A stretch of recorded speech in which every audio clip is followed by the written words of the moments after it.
don't do it all at once.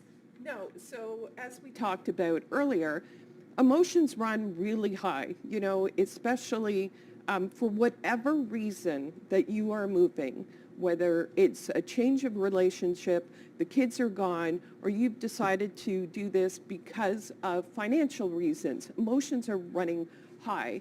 And so I've seen clients get very overwhelmed, right? So if you're considering it, even now that I know that I am possibly moving in the next 2-3 years, I'm starting to go through my stuff, right? And with the infamous garbage conversation that we are having, you only have garbage, you know, every 2 weeks. So, you know, attack the small rooms. Don't do it all at once. Don't say, now we're going to move, now I'm going to get rid of it, because that's when emotions run high. That's when you don't make good decisions for you and your family. That's a good point. Sell what you no longer need.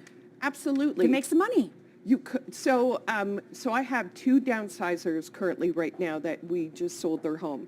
And what's really interesting is the fact that there are opportunities, because one of them is actually moving to Jamaica and the other one's moving to Toronto and just decided, I don't need all this stuff. Yeah. And so you can sell, there are different opportunities that you can sell your personal belongings. And there are companies out there that will come, take photos, and you have online auctions up into a certain point, so that instead of just throwing it on certain nameless websites, Sure, or yourself and going through, you know, social media and yeah, that kind of thing, there are websites that can help you. Okay. So when you are ready to let something go, there are companies that will.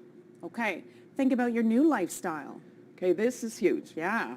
So what is important to you? Think about your new lifestyle. What do you want from it? So are you downsizing because you have no children anymore in the house?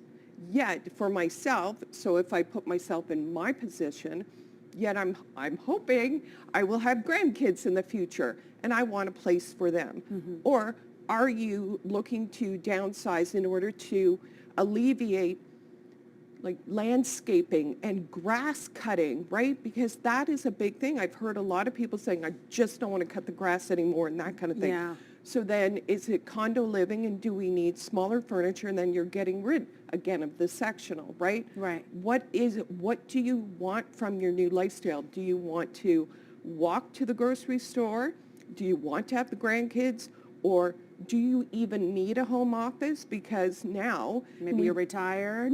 Well, do you need the car? Do you need the car, right? And we've talked about it before many times in it, where the fact is that you've decided to downsize because you don't need the big house, and or you don't need the house close to the office. We are moving out to the country, and we are getting a home office, and so I'm keeping my office furniture and I don't need my living room set. And when we bring up something like the car too, right? I mean, there can be a big difference in price of a home between a 1 and a 2 car garage. If you know, one person's retired, the other one's working, and you realize you don't need 2 cars, you go down to 1, you look for a 1 car garage, and you know, that can make a big difference too. So really that lifestyle, how far out of the lifestyle would you look? Like the next 5 years, or I guess that all depends too on where you are. It depends on, I would say, on your reasoning as to where you want to go and why you are moving. So when we talk about lifestyle also, if you're moving because you have decided to get rid of the big house and that kind of thing, do you need rooms that will be wheelchair accessible, that you only need a bungalow in case, you know, as we get older, right, we don't want to walk down the stairs. We need to think ahead. So knowing your why, as we say, then we plan accordingly, and as I've always said, plan at least 5, yet if you're downsizing for senior reasons, I like to plan 10. Okay. Lots of great things to talk about. We're going to continue this. If you have questions, get them into us right now. Ottawa.